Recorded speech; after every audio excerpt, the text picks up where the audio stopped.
Hi guys, it's Carissa. This is a difficult video for me to make, but I'm feeling pretty good today, and today's the first day I haven't cried, so I'm going to take advantage of it, and I'm going to make this video, and then I'm going to kind of put a bookmark in this and move on, move forward, I guess I should say. But my husband and I celebrated our 7-year wedding anniversary on the 3rd. And it was such a sad affair. We were kind of coming to a place where we were realizing and accepting the fact that we couldn't move on the way we had been. We've spent far too long living really sad lives because of our problems with fertility treatments, infertility, and not being able to have a family.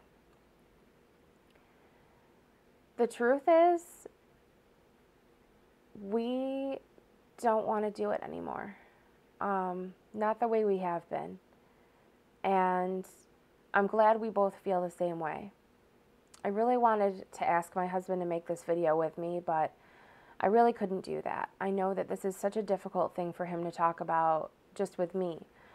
And that we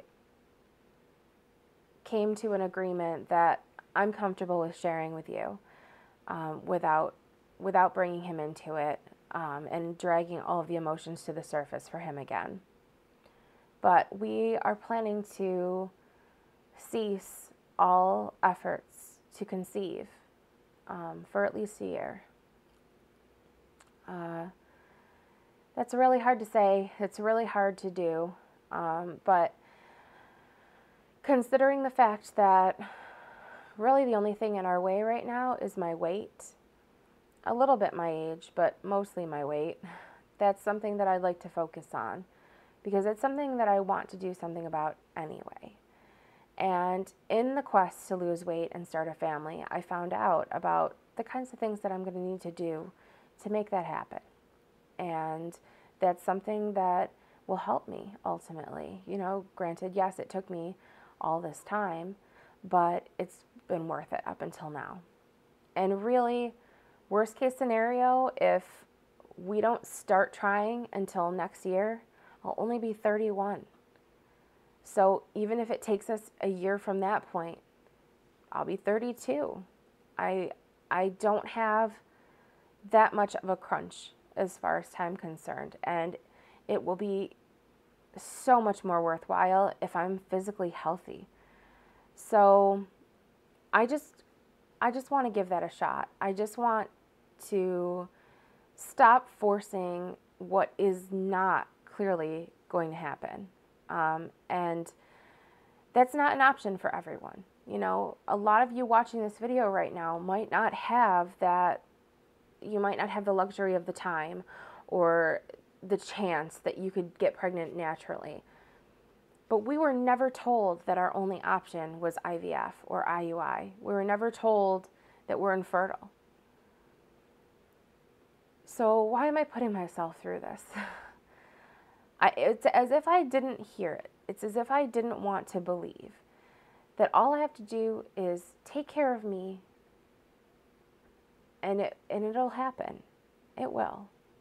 Because if I lose some weight and I get healthier and I improve my cardiovascular health, I get more sleep, you know, I eat better, I get all the right nutrients, the right vitamins, I am so much more likely to conceive if I'm healthier and doing fertility treatments.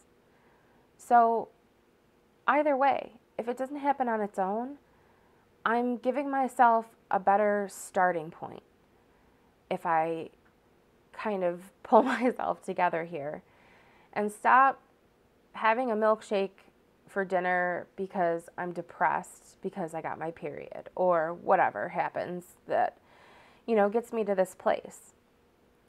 So that's what I'm working on now. It's been hard. My husband has had to tell me time and again that I need to stop worrying about everyone else and stop worrying about how much pain I feel for, feeling like I failed them, feeling like I disappointed him and his family and my family for not being able to have a baby.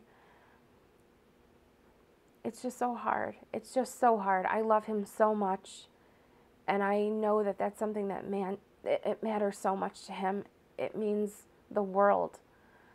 But he has said time and again that if we live our entire lives without having our own children, we will still have such a beautiful life together.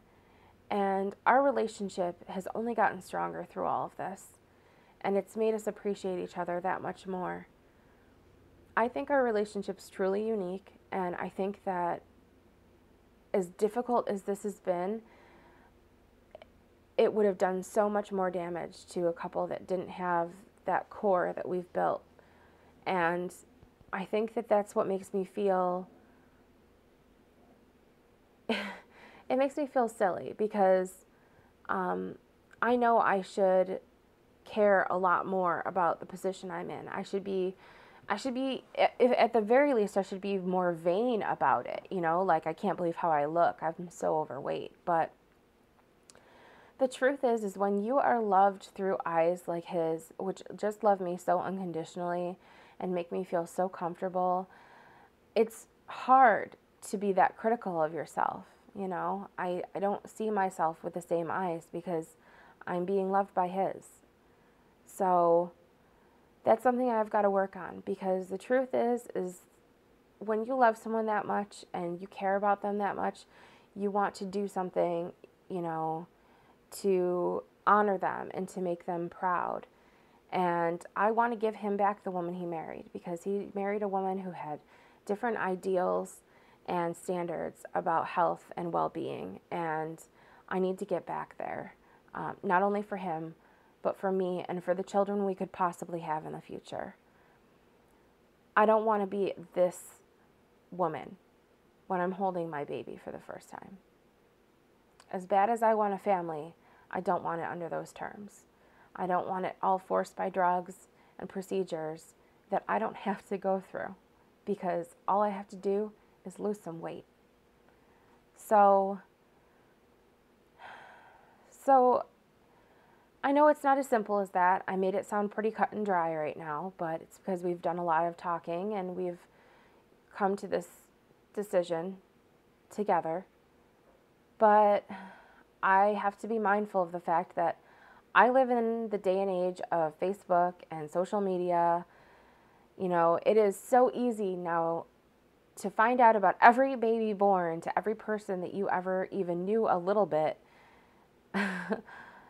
I mean, it's amazing. I've seen sonogram pictures of people I barely know just because it's, a friend of a friend of a friend or someone I went to high school with. And I know how many kids so many people have that I probably wouldn't talk to otherwise. And I have to just keep reminding myself, there's a quote that comparison is a thief of joy. And that's exactly what I'm doing to myself, is I am robbing myself of joy that I could have right now by comparing my life and my circumstance to everyone else. Because almost none of those people have the same situation as I do, and I need to remember that. So I'm looking forward to it. I really am.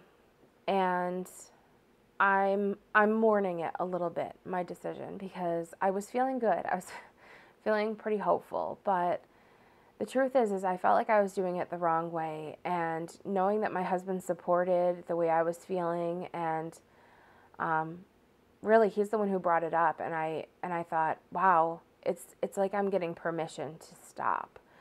And I didn't need permission. I didn't need anybody to tell me I could stop, but I just felt like I couldn't. I felt like I was just letting too many people down, and I had to go through it. But I'm already starting to feel better, and I'm looking forward to getting back to me, getting back to the right place to start and do all of this.